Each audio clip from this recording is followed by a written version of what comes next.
Beautiful, beautiful Wednesday morning in the city of Lagos. Good morning and welcome to Today in the News here on Vanguard Live. My name is Ololade Adeomi. I'll flip into our newspapers for today, starting with Vanguard newspaper.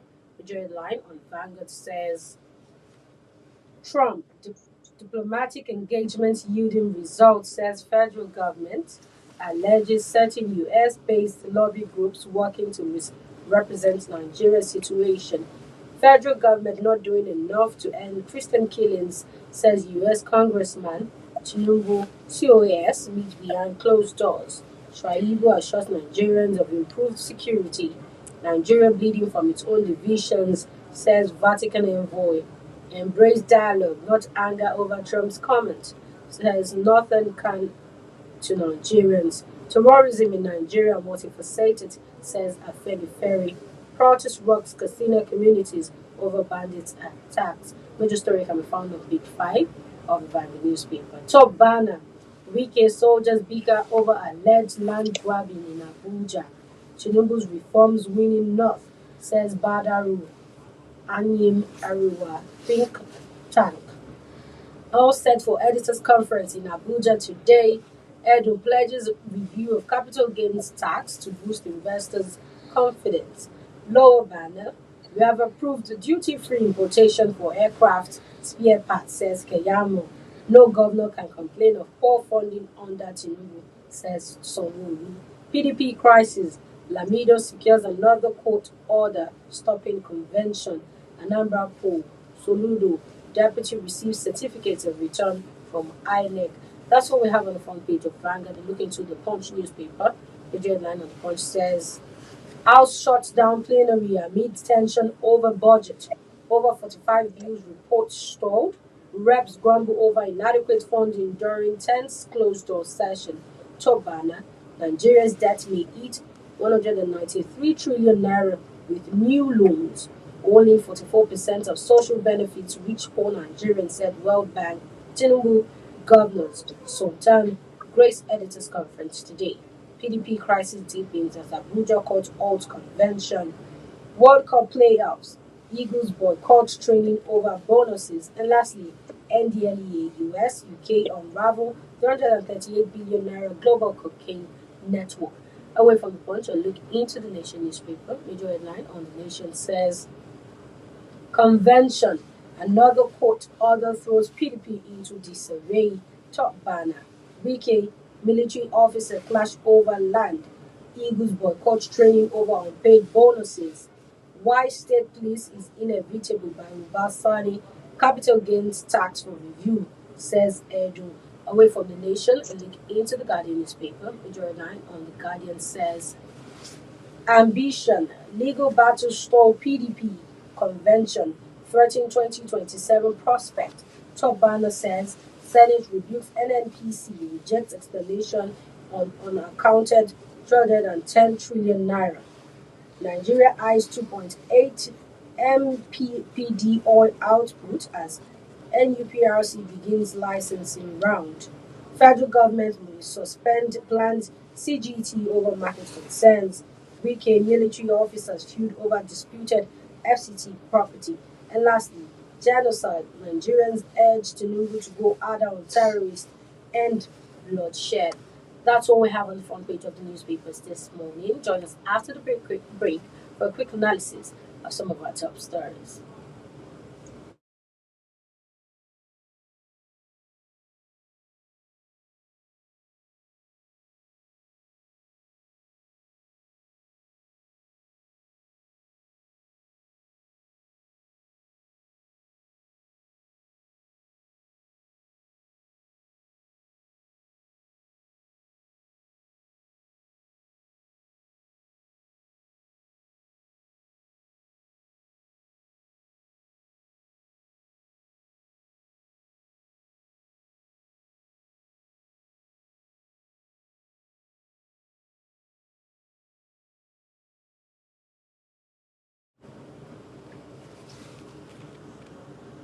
Welcome back. If you're just tuning in, this is Today in the News here on Vanguard Live. My name is Ololade Adewumi. Joining us in the studio today for a brief analysis is Mr. Gbero Olajigbe, Executive Director, Emergency and Risk Alert. Good morning, sir. Good morning, Thanks, thanks for joining us today. Looking to our top story for today. Minister of the Federal Capital Territory, FCT, Nyesom Wike, on Monday stormed plot 1946 in Gaduwa District, Abuja, following reports that soldiers are taking over the disputed parcel of land allegedly linked to a former Chief of Naval Staff, Vice Admiral Awal Zubairu Gambo. Wike stated that his office had earlier issued a stop work order on the land because developers lacked valid documents and approval from the FCT's Land and Development Control Authorities. The soldier in the video also claimed that they had valid documents. What would you say this incident tells us about the state of land regulation in FCT and in Nigeria as a whole? Well, let me quickly say this. Warren Buffett, one of the richest men in the world, made a statement when you are looking for a leader, especially when you want to recruit one. So you have to look for three things. One, capacity. Two, competence. Three, character. And that if the last one, which is character, is not present in that person, just forget about the first two. Because lack of character will ruin both competence and capacity. So I said, don't just go forward with such a person. And that is the capture of the person of Wike. And that is what lay out in Abuja yesterday. It was disgusting. And to look at it, Wike, for God's sake, should be in the policy engine room, is the head of the policy engine room of government of Federal Capital Territory. It shouldn't have been seen in that environment at all, where institution and structure work. But when an individual has become so autonomous to the extent he has collapsed both the institution and the structure in a way that encapsulate personalization of institution and, of course, institutionalization of person, then you begin to see this type of brigade bravado. And to the extent that he was using uncouth word on the young military officer, it's unacceptable. Wike is not representing the president more than the military person here. The president, maybe people don't know, but let me clarify two things. The president performs two significant roles. That is what defines who is a president of a country. The first role is role as a president. The second role is role as the commander-in-chief of the armed forces. That is why you see the flag of Nigeria in the office of the president, at the same time, the flag of the Nigeria Armed Forces there. The young man was representing the commander-in-chief of the armed forces there. And to Wike, he was a fool. Can you imagine that? That is not, you need to go and look at what happened at the Veterans Days in America. How they used to appreciate those who have fought for them, those who are still fighting for them. I saw Obama standing for them. And that should be the definition of how we treat our military. It is not, look, privation is a huge sacrifice. Some people are in Sambisa Forest fighting now while we are enjoying ourselves in Abuja or Lagos or wherever we are. Some of them have been shot. They are wounded. Some have been brought down by bullets as I'm talking to you now. And beyond that, almost all of them go through privation, suffering hunger, starvation, so that we establish stability and peace in the country. But you have the effrontery because of land of calling such person a fool. Even your son, can you wake up and call him that as an individual or a young person, even a child? That is not acceptable. It's an uncouth language. It's a language of gutter. It's not a language of leaders. When you begin to look at it and begin to see what our society is becoming. And these are the things that external people see.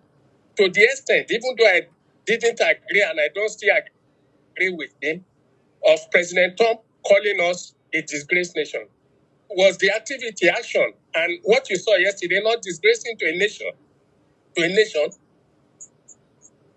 a military descending so low to the extent he was raining abuse on officer of the Federal Republic. And for those who don't even know law, because they will be saying that you don't have the job description of the young man there. They say that why should he be guiding land? He's a soldier and everything. But they fail to appreciate the fact that even President Tinubu recently signed an act of parliament on military reform. This act of parliament, which I was against, and I'm still against some elements of that in that act, granted service chief, retired one, the full complements of their position when they were in service. Full complements of their position, with officers attached to them, with even foreign medical allocation of funds to them. So what are you saying? What does it matter if assuming that without conceding that even it was the retired naval chief that deployed him? Of course, he has the right to deploy him if he's in control of that measure. And by that act of pension reform, he still have that type of that luxury of command of sending whoever is apportioned or sent to him and every other thing to him. And I think the defense headquarters is proud of that young man, because there's a cryptic message from the defense headquarters that I have seen this morning, telling them what the honor of a military person should look like: unbent, unmoved. In all situations, you could see the calmness in that young man yesterday. Even though he was insulted, he didn't insult back, but he stood his ground that he wasn't a fool, and he's not a fool. Then, if what happened? You see, I wrote something. When you stab a soldier, you stab his country. You stab a country. The country will be bleeding. And when you insult a soldier, you humiliate his commander-in-chief, which is President Bola Ahmed Tinubu. That's what Wike did yesterday. He humiliated the president, who is the commander-in-chief of the armed forces of the Federal Republic, by his uncouth conduct, which is unbecoming, reckless, and unacceptable in any decent society. The world will just be laughing at us. How can a minister be moving from land to land? Somebody that should be driving policy, moving from land to land. Is it done anywhere? If not because of this type of crass corruption that has overtaken our country. A minister, without even saying that you will revoke somebody's title today and allocate it to another person, a private person, or at best a company. It's unacceptable. When a title has been given to one person and is discharging his function on the basis of the title given to him, the only condition you can revoke the title is for public use and not for another private use. And that is the shenanigans that have been going on in Abuja even before the FCT minister. Land, accumulation, reckless primordial accumulation of land, of even money, corruption that has destroyed a society. So the minister did not do well. President Tinubu should rail him in line. It doesn't dignify the position of the cabinet of the Federal Republic of Nigeria, neither that of representing the president of that republic. But for the young man, he represented the commander-in-chief of the armed forces of the Federal Republic of Nigeria well yesterday. By remaining on bench, it doesn't matter the type of duty he was sent there, and the only person he has to defer to in terms of order is the one that sent him there.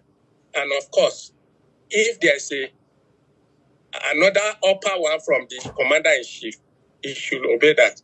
But not to Wike, who is a disposable minister that can be removed today or any minute. So that is what we should begin to appreciate this. We should build a society the way it is. I went back to look at my album.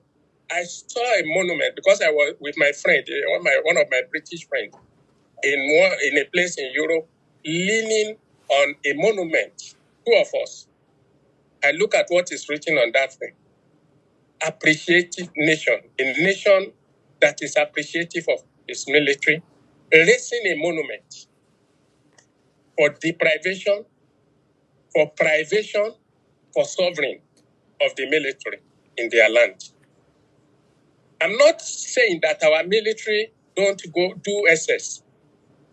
I am contextualizing my analysis now. There is a time you can condemn our military with almost without reservation. But what happened yesterday should not have happened. Wike shouldn't have been there, if not somebody that is a power hawking and power mongering person that feel that it should be shown. Even in democracy, that type of conduct, that type of behavior, they are unsatisfactory and unacceptable in a decent society that we are trying to build in Nigeria. He reversed the gain of civilization yesterday. He reversed the gain of human conduct yesterday. He reversed the gain of what leadership should look like in Nigeria today. He didn't carry the face of leadership yesterday. Yesterday was his ugliest show of impunity and, of course, reckless personalization of institution. Institution could be deployed for what Wike was doing yesterday.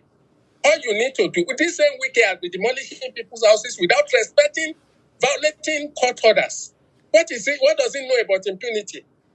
Impunity in which himself is a professor of practice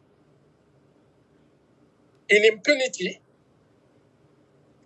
Somebody that against the code of conflict of interest, against the oath of office, took his two children to Dubai on taxpayers' money as delegate of Nigeria. And he's still teaching other people about morality and law, about impunity. That can only happen in Nigeria. And I think the president of Nigeria should rethink. Because these are not good optics for the Federal Republic of Nigeria, viewing from outside. From your perspective, would you say that the presence of the soldiers at the site is legitimate or a form of intimidation? You say? From your perspective, would you say the presence of officers or soldiers at a building site is a form or is legitimate or a form of intimidation? No, it's not about what is legitimate now. You know, when you I've laid something, I've built a contest that you have a minister that does not regard court orders. Then, if the other person now that you have somebody that doesn't regard court orders, then he now wants to equally meet power with power. Do you blame such person? When you are created atmosphere of anarchy, an environment of anomaly, where law means nothing to public official, and the other person wants to resist, he knows that if he has to go to court, it might take a long time. And many things have been destroyed in the lives of Nigerians and in the hands of Nigeria, including their property, because of incompetence of our judicial system to deliver justice or judgment, even just judgment, within reasonable time. So it may now come back to the Ibadan philosophy of, not Ibadan philosophy of, let me call it highest philosophy of were no one. So maybe it's what happened yesterday. So I wouldn't blame them because one, they say that what is the reward for being law-abiding in Nigeria? If government officials don't respect court orders, that is the first thing. You are battling about that. It's not. It should show you the title, the document. You see, on that place, you are going to demand for title. These are the things that can be done through agencies, through institutions relating to land. That if you find out that the person in charge of this is a high-ranking officer and everything, you know that if there's anybody superior to the person, you can now send a report that rather than that show of shame yesterday. Yesterday was a show of shame, in fact, a well played out circles of impunity and a galaxy of the concept of Yoruba concept of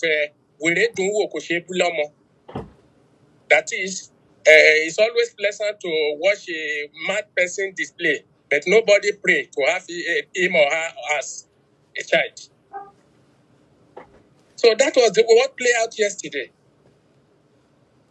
Away from our and we shouldn't be looking at and some people have said that why should soldier be sent to land to protect land even if it's private?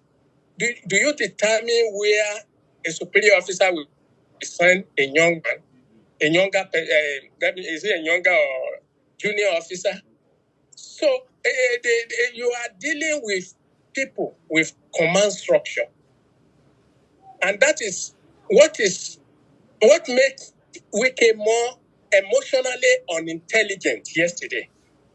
If he's emotionally intelligent, we understand that rather than all those bickering with Ogish and count language and words, he should have realized that these people have command structure. Then, the moment he was told that, I will contact your boss or whoever sent you there to clarify this issue. That's how system works, without creating sizing. So he wants us to know that he can fight over land or what? That should not even be heard of his assistant, whether special or discipline assistant. Not to talk of a minister. A minister is a policy position. Ministerial position is a policy position. But because of looting, land grabbing and everything, he has turned into whatever he likes. Is that what a minister is doing? You put a policy in place, you put a law in place, and then you respect law. Both urban development law, both town planning law and urban planning law. You respect regional planning law. You respect all those things, but you still respecting them himself. He has no right to even seize anybody property with that or land that they are located officially. They are reporting to these bodies that I have mentioned. Somebody that is with impunity converting gardens in Abuja to private to business center, business areas now, allocating them, driving those who are there away. Young people demolishing what they have invested there.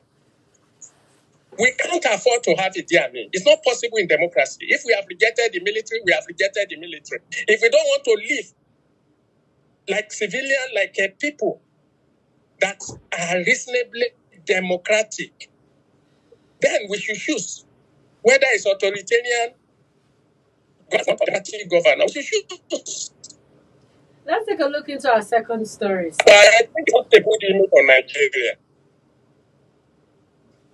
Let's take a look into our second story, sir. Our second story says the senior national football team of Nigeria, the Super Eagles, along with officials, refused to attend the scheduled training session in Rabat, Morocco, on Tuesday ahead of a key playoff match for the 2026 FIFA World Cup African Playoff versus Gabon national football team. The reason given is that the players and officials remain owed unpaid bonuses and allowance dating far back to 2019, and that the governing federation, the Nigerian Football Federation, has yet to settle this financial obligation. What do you have to say about this, sir? What are your views? What are your opinions on this issue? Well, that from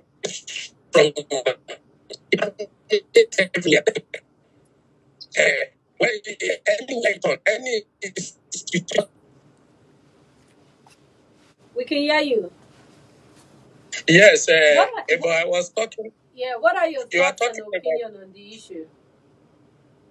yeah, about the welfare of the players Yes. and why they are refusing to play Yes. or to practice. Yeah. And that is what is part of the corruptive system we are talking about. It's everywhere you turn to in Nigeria. Corruption in sport, corruption everywhere. And that is why at times when they look at their future, you feel that, well, if you don't do this, you are not going to. And also when you know that after playing, you are not going to get paid. It's better for you to make a demand on a system that is corrupt when you can extract, not commitment, extract your pay from that system so that you don't, after your play, you start hearing story.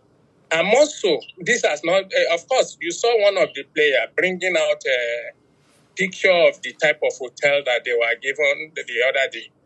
That is part of their welfare is not their concern. What is their concern is what is the need for them. And I've said several times, you can't build a nation like this. You can't. You can't. How can you advance patriotism in people that you have not sown into their life? It's easy to say that the former president of America said that do not think of what your country can do for you, but think of what you can do for your country. But your country must be there for you first. We were all living witness when an American was kidnapped, even to Niger the other time. Through Nigerians, they came almost just to rescue one American. They deploy all forces and all that it took them. And they removed that American from the jaw of terrorists who kidnap the man. That is a country. That is a country you can depend on. We must build a country we can depend on. Nobody will love a country, a country that is depressing. If your country is creating depression for you, you will not love that country. And that is exactly what is going on today. When you look at everyone in Nigeria now, 90% of Nigerians today, and you can quote me, they don't see themselves as Nigerian. It's only that they don't have option of where to go. They are trapped within boundaries of a state called Nigeria. If they had their option, they will have escaped the same way others are trooping out, escaping in the concept of Japan you see today. We must build a system and structure that make Nigerians to love Nigeria without being prompted by anything. That is the system we want the federal government under President Tinubu to focus on. And I've suggested this even at the threshold of his administration, that it is not economy that you have to build people. Where you build economy before building the people, people you don't build will destroy the economy you build. So we must make a way of getting Nigeria united. When a country is united, that is, you have people that unite. They are united. They will unite against corruption, unite against violence, unite against disaster, unite against everything that constitutes threat to their country. And then you can begin to talk a country of dedicated patriots, not the type we have now, when a patriot is defined by where you are at a particular time. Those who are eating from Bola Tinubu now, they consider themselves as patriots. And those who don't like Bola Tinubu or criticize Bola, those ones are not patriots. And most of them are equally stealing. The same way they were calling Emefiele patriot. The same way they were calling the Siani and Anoko patriot. The same way they are calling most of the rogues that have tread on the space of Nigeria patriot. And now it has come to a situation where those that they called patriot yesterday have been found to be rogue. Of course, with the humongous looting that they have carried out in Nigeria. Patriots don't steal. Patriots make commitment to their country. Our players deserve support when they are still strong. Because at times, Nigeria will be asking, well, didn't they collect their money? Why are they begging people to come and contribute to their health issue now? These are the things that create such things. When you don't take welfare of anybody serious, they provide everything for themselves. Healthcare, borrow, security. Then where will the love of a country come from? When the country is not doing what it should do. And it's appalling that we have a people still managing our sport like this. Our players should be treated well. They deserve their pay. And look at the other day now. I said it. I condemn the recklessness of giving $100,000 to each of those who pay for it. They don't need it. Even if they need it, it's not the responsibility of government to do. What the government owed them was to pay their bonuses, the money they need to pay to them, and then you can now reward them with something that will be more enduring. For example, they have parents, if they want to put their parents in health care that they won't be paying for, you can do that for them. You can do other things. And that is how you build people that love their country, not the people you deprive of their even entitlement. And you want them to go and play for you. They will not play for you. And if they play for you, they will not play with their heart. And if they don't play with their heart, of course they lose. And if they lose, it diminishes the country. And if the country is diminished, then the country is going out of cycle of noticeable country in the world. These people have brought medals to the country, and of course, momentarily, we were joyful about it. So I think they deserve better treatment. And do you blame them when they have examples that Nigerians are being treated like trash, who don't deserve anything from their country? They even think that they are doing favor to those who play and to other Nigerians, like we talk now. So we should now begin to look at gods of Nigeria. Gods, I'm talking of many gods of Nigeria. So we should suppress them so that Nigeria's destiny can emerge, so that the Nigeria in the heart of God can come forth and emerge from these shackles of repression, oppression, corruption, and indignity. The players reportedly have said that they've not been paid for years, date back as 2019. In this situation, who should be held responsible and accountable? What mechanism do you think should be in place so that situations like this doesn't rise up again? You can, if you like, have all the mechanism in place. The thieves will still sabotage it. We're in a system that does not punish, has no consequence for those who break law, especially when they are powerful. Have no consequences for misbehavior. We are in a system that does not punish misdemeanors and even malfeasance, outright break of law. The system allows them to go. That is why it is difficult, because it's demotivating law-abiding Nigeria. When those who breach law go scot-free, they don't even go scot-free. I've discussed this in what I call the liberty of the lawless. About 7 years ago, there was a paper I presented, the liberty of the lawless. They have extreme liberty, no boundary to their freedom in Nigeria. And of course, you continue to see them waxing strong, coming to position of authorities, coming to becoming governor, coming to becoming ministers, do you know that most of these people you are talking now, that corruption, who are you going to report them to? When you have a Senate president that has been facing charges of corruption, but today is a Senate president. You have others like that have been indicted. They are senators. Today, they are ministers. Today, there are several other things that you can think of. So, a repressive system does not develop in one day. Okay. Systems that benefit criminals has been conceived from the beginning to have a structural form that enable protection for lawlessness, for lawless people. So that is where the type of things we are. And there's what we can do with that without resetting a system like this. It will be difficult because if you go to judiciary, you are going. I told you it's not in sport alone. You go to judiciary, you are going to meet them because those who appoint the judges are the same people that we are talking about now. Those who confirm the appointment are the same people we are talking about now.